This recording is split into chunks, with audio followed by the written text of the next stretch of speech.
it's that I mentioned that the official guideline or recommendation is 2 watts per kilogram, but most studies that are showing effects, they are below or very much below or extremely much below this. So this 2 watts per kilogram value is not protecting you at all.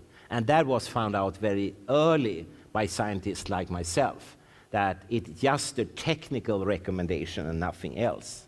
And here you can see, for instance, the effects on DNA, but also other effects on eating, drinking, calcium, fluxes, the EEG, the electric activity of the brain, and so on. There are so many papers. And if you would like to read a short summary of approximately 4,000 papers, I recommend you to go to the Bioinitiative report, which is on the internet.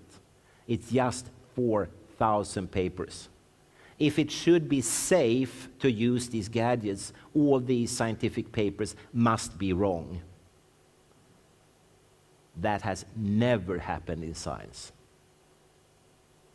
The probability for these papers to be wrong is just 0. There is no such probability.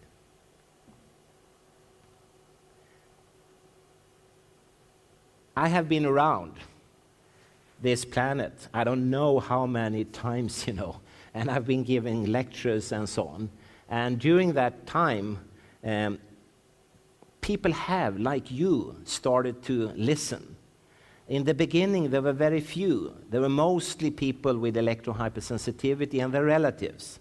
But more and more normal, healthy volunteers, normal people, as Frank called them, they started to listen as well. And here is very interesting. Just an example. We were invited in Italy to a municipality called Benevento, and the city of Benevento, who gave all the money to hold the meeting with, 30, 40, 50 scientists, and the top scientists. And this was in February in 2006.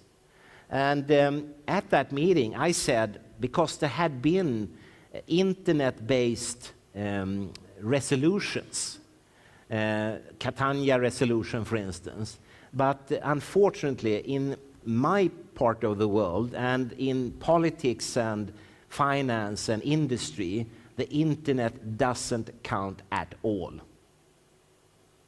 If you write anything there, you can just flush it down the toilet. It's simpler and faster.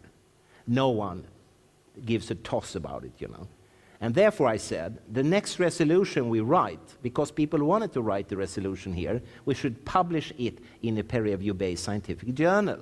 Then it will be read.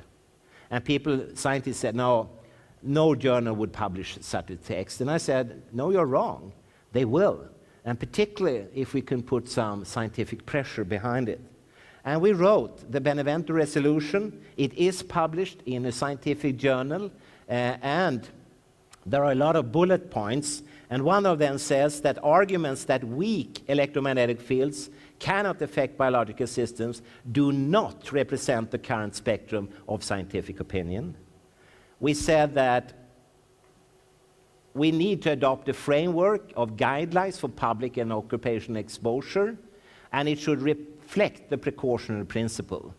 Better to be safe than sorry. We said that we must inform the population of the potential risks.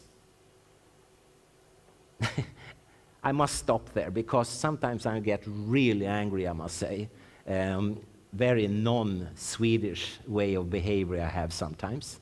And here I always get frustrated, because where I work, the Karolinska Institute, it's a governmental authorities, and it has 3 main aims. It should do research, it should teach students to become doctors, dentists, ophthalmologists, and so on. And the third is to be part of the society, informing the society, taking part of discussions, being in television, radio, in newspapers, and so on.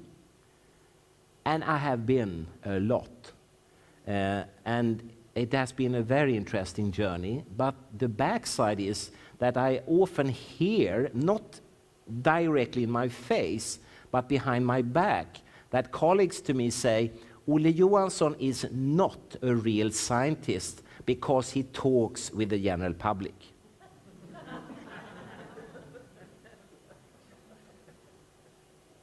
You know, I have to hold on to the table. That's the whole essence of a democracy. We should all talk with each other. I'm employed by you, or rather the Swedish taxpayers, but nevertheless.